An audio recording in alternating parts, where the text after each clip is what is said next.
Hello guys. आज का हमारा टॉपिक है मेजरमेंट ऑफ लेंथ का मेजरमेंट ऑफ टाइम का मेजरमेंट कैसे किया जाता है।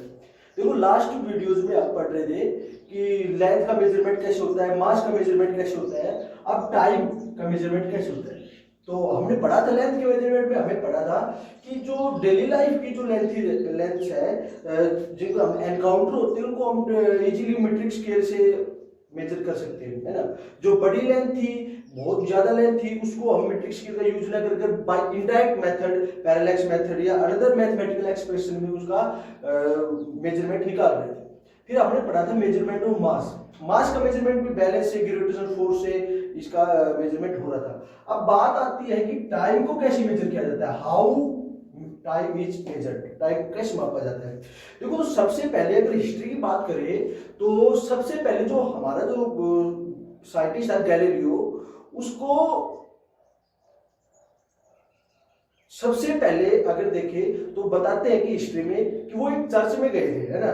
और चर्च में उन्होंने एक लैंप देखा था। जैसे आप उस टाइम इलेक्ट्रिसिटी तो थी नहीं, तो जो रोशनी वगैरह होती थी वो लैंप से या फिर इससे कैंडल्स वगैरह इनसे की जाती थी। तो उस टाइम जैसे आपने देखा ही होगा, किसी के घर में भी होगा, एक मूवीज वगैरह में देखा होगा, एक झूमर टाइप होता है ना, वो जैसे उसको हैंग किया जाता है झूमर को। तो उस टाइम जो कैंडल्स थी वो झूमर में लगाकर वो उन्होंने हैंग कर रखा था। अब हवा के चलने से वो जो झूमर था वो ओसिलेट कर रहा था, वो झूमर ऐसे ओसिलेट कर रहा था, है ना, ऐसे झूमर था वो, जो चर्च का जो लैंप था, झूमर था, वो ऐसे ओसिलेट कर रहा था। तो गैलीलियो ने देखा कि इसका जो टाइम पीरियड है ओसिलेशन का, है ना, टाइम पीरियड क्या होता है, आप शायद 9th क्लास में पढ़ा होगा। जो ओसिलेशन का टाइम पीरियड मतलब एक चक्र पूरा, अगर मान लीजिए ये पेंडुलम है, ये अगर यहाँ से स्टार्ट होकर हम यहाँ से इसका टाइम नोट करने लगे और यहाँ ऐसे जाएगा, फिर वापस आएगा, यहाँ पर ना रुककर फिर इधर जाएगा और फिर वापस आएगा और फिर ऐसे, मतलब ये मोशन होता रहता है। तो एक चक्कर कब यहाँ से इधर गया, वापिस आया, इधर गया और फिर वापस आ गया, तो इसको क्या बोलते हैं कि वन साइकिल कंप्लीट हो गया। इसको काम बोलेंगे कि एक ऑसिलेशन कंप्लीट हो गया, ठीक है। तो गैलीलियो ने देखा कि जो लैंप का ऑसिलेशन का जो टाइम पीरियड है वो कांस्टेंट है। उसने बाई पल्स उस टाइम को मेजर किया, ठीक, और उसने फिर उसी ऑसिलेशन को टाइम मेजर करने के लिए यूज करने की कोशिश की, लेकिन वो सक्सेसफुल नहीं रहा। एक वॉच बनाने में जो पहली जो पेंडुलम वॉच आई थी वो गैलीलियो के डेथ के बहुत सालों बाद आई थी, ठीक है। लेकिन वो बहुत एक्साइटेड था, जो गैलीलियो था, वो पेंडुलम का जो टाइम पीरियड था वो कांस्टेंट था, उसको लेकर बहुत ही एक्साइटेड था। बाद में सबसे पहले पेंडुलम वॉच आई। देखो, जो हमें टाइम का मेजरमेंट करना है, टाइम को मेजरमेंट करने के लिए हमें एक ऐसा फिनोमेना चाहिए जो रिपीट हो रहा है ना, जो रिपीट हो रहा है, एक रिपीटिशन वाला फिनोमेना चाहिए, और उसके मीडियम से, उसके माध्यम से हम टाइम को नोट करते हैं। तो टाइम की अगर यूनिट देखें तो कई यूनिट होती है, solar day, sidereal day, lunar month, hour, minute, time, है ना। तो मोस्टली हम आवर, मिनट और सेकंड, आवर, मिनट और सेकंड, इनकी बात करें। और इनका आपको पता है रिलेशन क्या होता है कि एक आवर में 60 मिनट होती है और एक मिनट में 60 सेकंड होती है। तो देखो, सबसे पहले क्या है, पेंडुलम क्लॉक आई। और पेंडुलम क्लॉक कैसे काम करती है,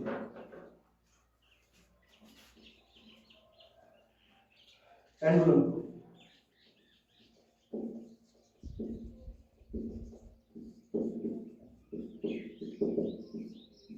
देखो, पेंडुलम क्लॉक में क्या था, पेंडुलम होता क्या है, पेंडुलम उसको बोला जाता है, एक मास होता है, आपने शायद 9th क्लास में पढ़ा होगा, एक मास होता है, उसको by a rope, by a string, by a wire लटकाया जाता है, ठीक है। और अब क्या होगा, जब इसमें इस पॉइंट ऊपर ये स्टेबल इक्विलिब्रियम में रहता है, ये जो पॉइंट है ये एक मास है ना, ये जिसको बो बोलते हैं, ये एक मास है, ये एक रोप है, ठीक है, जिससे इसको ऐसे लटका रखा है। अब ये इसकी जो पोजीशन है वो स्टेबल इक्विलिब्रियम, मतलब स्टेबल इक्विलिब्रियम आप समझते होंगे कि इसमें इस पॉइंट पर अगर इसको रखते हैं तो इसमें मोशन नहीं होगा, ठीक है। अब देखो, अब अगर बाहर से कोई फोर्स लगाई जाती है, बाहर से आवाज चल रही है, एनी टाइप ऑफ फोर्स, है ना, तो क्या होगा, ये जो पेंडुलम होगा वो ऐसे ऑसिलेट करेगी, वो ऐसे ऑसिलेशन होगा। अब ये जो ऑसिलेशन हो रहा है ये एक रिपीटेड फिनोमेना है ना, एक टाइम पीरियड के बाद दोबारा ये जो मास है अपनी उसी पोजीशन को गेट कर रहा है, तो ये रिपीटेड फिनोमेना हो गया। तो इसका यूज किया जाता है टाइम को नोट करने के लिए। तो जो पेंडुलम क्लॉक थी वो इसी के ऊपर बेस्ड होती है, इसके मोशन के ऊपर, ठीक है भाई। तो देखो पेंडुलम क्लॉक आपने देखा भी होगा, घरों में होती है पेंडुलम क्लॉक। पेंडुलम क्लॉक ये मान लीजिए पेंडुलम क्लॉक, और ऐसा कुछ मास होता है, ये ऐसे मान लीजिए, ठीक है, ये क्लॉक। अब देखो हम सिर्फ ये डिस्कस कर रहे हैं, मान लीजिए 12 3 6, ये क्लॉक हुई, ये उसका पेंडुलम हो गया, ये इस ऐसे डब्बे में, ठीक, ओके। अब ये जो क्लॉक है इसका देखो, हम इसके जो पीछे का मैकेनिज्म है कि ये इसके जो कांटे हैं, ये जो हैंड्स है क्लॉक के, वो कैसे घूम रहे हैं, इसके जो पीछे का मैकेनिज्म क्या है, इसके पीछे व्हील लगे होते हैं, उनका रिलेटिव मोशन होता है, उसकी वजह से अब उनका मोशन इस पेंडुलम के इस मास के मोशन के ऊपर डिपेंड करता है, तो वो उसके पीछे नहीं जाएगा। हम सिर्फ हमें टाइम के बारे में देखना है। तो मान लीजिए इसका जो एक ऑसिलेशन होता है वो 1 सेकंड का है, ठीक है। तो इसका एक ऑसिलेशन होगा, उसको अगर 1 सेकंड बोल रहे हैं, तो जैसे ही इसका 1 चक्कर पूरा हो गया, ये जो सेकंड वाला जो काटा होगा, जो सेकंड वाला जो हेड होगा, वो एक डेफिनेट रोटेशन कवर कर देगा 1 सेकंड में, और उसका हम टाइम नोट कर लेंगे। अब देखो इसका जो टाइम होता है पेंडुलम का, वो t = 2 पाई √L/g, ठीक।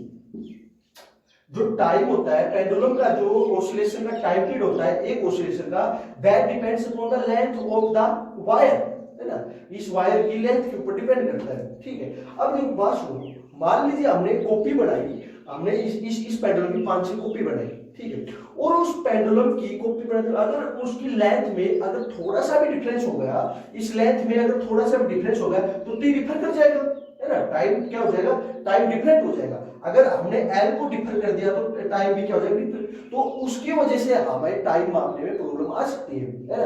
देखो मान लीजिए, और दूसरी बात ये है, जैसे कि जो लेंथ है, ये जो वायर है, ये जो रस्सी है, ये जिस भी मटेरियल की बनी हुई है, अब देखो जो मैटर होता है, आपने पढ़ा भी होगा कि वो टेम्परेचर और प्रेशर पे डिपेंडेंट होता है। मैटर का टेम्परेचर, मैटर के ऊपर टेम्परेचर और प्रेशर दोनों का इफेक्ट होता है। अगर आपने देखा भी होगा कि जैसे विंटर होती है, सर्दियों में काफी चीजों की जो लेंथ होती है वो कम हो जाती है, सिकुड़ जाती है ना, और गर्मियों में वो एक्सटेंड हो जाती है, ठीक है, और प्रेशर का भी इफेक्ट होता है। तो ये लेंथ डिफर कर सकती है, और इस लेंथ के डिफर करने की वजह से टाइम में भी डिफरेंट आ सकता है ना। तो इसलिए ये एक एक्सेप्टेबल रेफरेंस नहीं था, ठीक। तो जो जैसे लेंथ में थोड़ा बहुत चेंज आया, ऐसे टाइम चेंज हो गया, तो हम इस पेंडुलम क्लॉक को एज ए रेफरेंस या एज ए गुड स्टैंडर्ड नहीं मान के चलते, ठीक है। तो ये पेंडुलम क्लॉक, अब अगर देखें तो एक पेंडुलम एक दिन में, यानी एक दिन मतलब 24 आवर में, ये अगर एक पेंडुलम है वो 24 एक दिन को 24 आवर पढ़ रही है, ठीक है। और दूसरी जो पेंडुलम है, सेकंड पेंडुलम है, वो उसको 24 और कुछ एक मिनट, 5 मिनट 7 मिनट 10 मिनट पढ़ रही, ठीक है। तो एक पेंडुलम से जो टाइम नोट करते हैं, उसमें एक दिन में 10 मिनट तक का डिफरेंस मेजर कर सकते हैं, मतलब इतना डिफरेंस, इतनी अनसर्टेनिटी, इतना एरर आ सकता है, ठीक है। तो अगर बात सुनो, अब अगर ये पेंडुलम था, ये 1 सेकंड में एक ऑसिलेशन कंप्लीट कर रहा था। अब हमने एक ऐसा फिनोमेना बनाया इसका कि 1 सेकंड में इसके 2 ऑसिलेशन कंप्लीट हो रहे हैं, ठीक है। तो 2 ऑसिलेशन कंप्लीट हो गए, तो इसकी वजह से जो एरर आएगा वो कम हो जाएगा।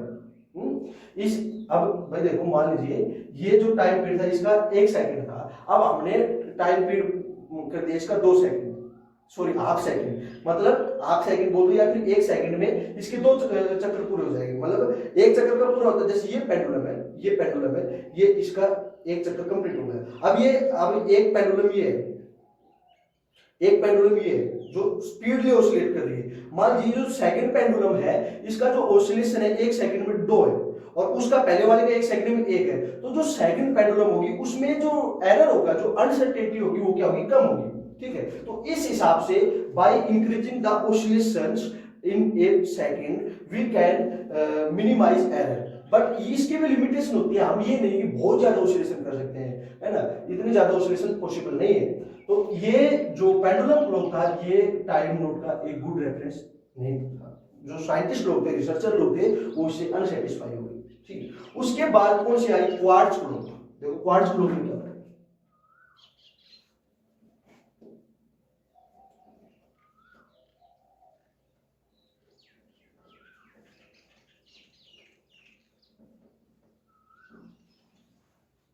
क्वार्ट्ज क्लॉक क्या होता है, जैसे आपने देखा भी होगा कई लोग रिस्ट वॉच पहनते हैं ना, वो रोलेक्स की या अदर कंपनीज की, तो उसमें क्या फिनोमेना होता है, वो जो क्वार्ट्ज क्लॉक होती है उसमें क्या होती है, क्वार्ट्ज एक मटेरियल होता है, ठीक है, क्वार्ट्ज एक मटेरियल होता है, उसका एक फोर्क बनाया जाता है।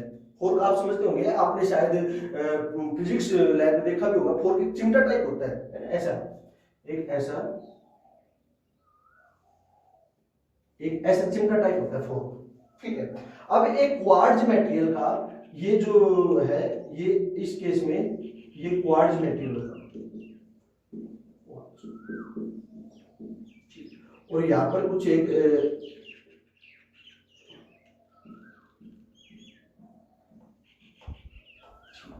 ये क्वार्ट्ज का फोर्क। अब जो रिस्ट वॉच होती है, जो क्वार्ट्ज क्लॉक होती है, जो क्वार्ट्ज क्लॉक की, उसमें क्या फिनोमेना बढ़ता है, देखो अब आपने देखा होगा क्वार्ट्ज क्लॉक में भी इलेक्ट्रिसिटी की जरूरत होती है। देखो उसमें पेंडुलम में कोई इलेक्ट्रिसिटी की जरूरत नहीं थी, उसमें सिंपल क्या था, ड्यू टू ग्रेविटी इसका मोशन हो रहा था, इस पेंडुलम का मोशन हो रहा था ड्यू टू ग्रेविटी, ओके। और उसके पीछे आपने देखा होगा तो पेंडुलम में के पीछे काफी वो व्हील्स पुली वगैरह, मतलब कुछ काफी मैकेनिकल सिस्टम बनाया जाता है, और उनका जो मोशन होता है वो इस प्रकार किया जाता है कि पेंडुलम का जब एक ऑसिलेशन कंप्लीट हो जाए, तो जो उसका एक सेकंड वाला जो सेकंड वाला जो हेड है, जो सेकंड वाला काटा है जो घड़ी का, वो एक सेकंड रोटेशन करेगा, तो हम उसको टाइम नोट करते हैं। अब इस क्वार्ट्ज क्लॉक में क्या होगा, क्वार्ट्ज क्लॉक में एक फोर्क होता है, ठीक है, और उस फोर्क कि कौन सी मटेरियल बनाता है, क्वार्ट्ज का, इसलिए इसको क्वार्ट्ज क्लॉक बोला जाता है, ठीक है भाई। अब इसमें आपने देखा होगा उसमें भी कुछ सेल वगैरह डलते हैं, है ना, जो रिस्ट वॉच होती है उसमें सेल वगैरह डलते हैं, मतलब उसको एक इलेक्ट्रिसिटी की जरूरत होती है। अब ये इलेक्ट्रिक जब इस मटेरियल को पास करते हैं, इस मटेरियल में पास करते हैं इलेक्ट्रिसिटी, तो क्या होगा, ये जो फोर्क होता है वो वाइब्रेशन स्टार्ट कर देता है। ये जो फोर्क है ये क्या करना स्टार्ट कर देता है, वाइब्रेशन। आपने फोर्क को देखा होगा फिजिक्स लैब में, जो 9th क्लास में एक चैप्टर आता है साउंड वेव, तो उसमें शायद आपने फोर्क पढ़ा होगा। जैसे वो एक बहुत ही हाई उसका मतलब उसका जो वाइब्रेशन होते हैं उसका फोर्क का, वो बहुत ही हाई होते हैं, एक सेकंड में बहुत ज्यादा वाइब्रेशन होते हैं। तो अब जैसे इसमें इलेक्ट्रिसिटी प्रोड्यूस करवाई जाएगी, इसमें इलेक्ट्रिसिटी जाएगी, तो ये जो फोर्क होगा ये क्या स्टार्ट कर देगा, वाइब्रेशन। और एक सेकंड में कितनी वाइब्रेशन कर सकता है ये एक सेकंड में 32,768 ऑसिलेशन या वाइब्रेशन कंप्लीट। मतलब ये जो फोर्क है ना, आपने देखा भी होगा भाई, ये जो फोर्क होता है ये बहुत स्पीडली वाइब्रेट करता है, तो इसका एक सेकंड में कितने वाइब्रेशन बनते हैं, 32,768। तो अब ये क्वार्ट्ज क्लॉक है, देखो ये जो क्वार्ट्ज क्लॉक है वो उस पेंडुलम से मोर एफिशिएंट है। पेंडुलम क्लॉक थी वो क्या कर रही थी, पेंडुलम क्लॉक में एक सेकंड में एक ऑसिलेशन हो रहा था, पेंडुलम क्लॉक में एक सेकंड में एक ऑसिलेशन था। अगर हमने अच्छा मैकेनिज्म बनाया तो एक सेकंड में मान लीजिए 10 ऑसिलेशन कर देंगे, 20 ऑसिलेशन कर देंगे, 50 ऑसिलेशन कर देंगे, मतलब उसकी लिमिटेशन होगी, मतलब इतने ऑसिलेशन हो सकते हैं। लेकिन यहाँ पर एक सेकंड में 32,768 वाइब्रेशन हो रहे हैं। तो यहाँ पर जो एरर आएगा, अगर दो क्वार्ट्ज क्लॉक है उनको अगर देखा जाए तो वो ज्यादा से ज्यादा एक दिन में 24 घंटे में 24 ओवर में एक सेकंड का 24 ओवर में एक सेकंड का डिफरेंस शो कर सकती है। मतलब ये जो क्वार्ट्ज क्लॉक है ये पेंडुलम क्लॉक से मोर एफिशिएंट है, क्योंकि इसमें क्या है, जो नंबर ऑफ वाइब्रेशन है वो क्या है, ज्यादा है। एक सेकंड में वाइब्रेशन कितने, 32,700 पेंडुलम क्लॉक में बहुत कम वाइब्रेशन थे, बहुत कम ऑसिलेशन थी। तो क्वार्ट्ज क्लॉक का ये फिनोमेनन है, ठीक है। उसके बाद आई एटॉमिक क्लॉक। एटॉमिक क्लॉक क्या होती है,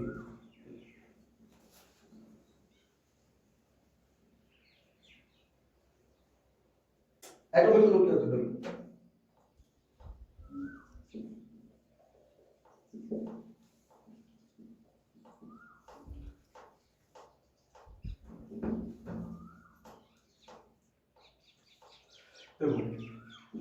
एटॉमिक क्लॉक में क्या होता है, एटॉमिक क्लॉक में एक मटेरियल यूज किया जाता है, एक एलिमेंट यूज किया जाता है सीजियम। जो आपने जो सेकंड की जब डेफिनेशन पढ़ी थी उसमें भी आपने देखा होगा सेकंड की डेफिनेशन में कि एक सीजियम है और सीजियम के एक ऑर्बिट में एक हाइपरफाइन लेवल के बीच में जो ट्रांजिशन होते हैं उसकी वजह से इलेक्ट्रोमैग्नेटिक वेव प्रोड्यूस होती है।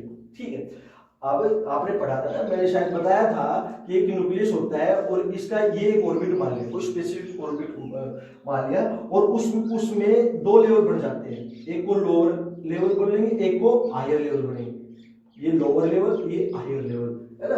ये ऑर्बिट सेम है लेकिन सेम ऑर्बिट में due to nucleus and another electrons क्या हो जाता है, दो लेवल बन जाते हैं, स्प्लिट हो जाती है दो लेवल में, तो एक हाई लेवल एक लो लेवल। अब इनमें ट्रांजिशन होने की वजह से इलेक्ट्रॉन का हाई लेवल में लो लेवल में जाने की ट्रांजिशन होने की वजह से, मतलब काफी लो से हाई एनर्जी मिली, लो से हाई में चला गया, फिर एनर्जी निकाली, फिर हाई से लो आ गए, तो उसकी वजह से क्या निकलती है, इलेक्ट्रोमैग्नेटिक वेव निकलती है।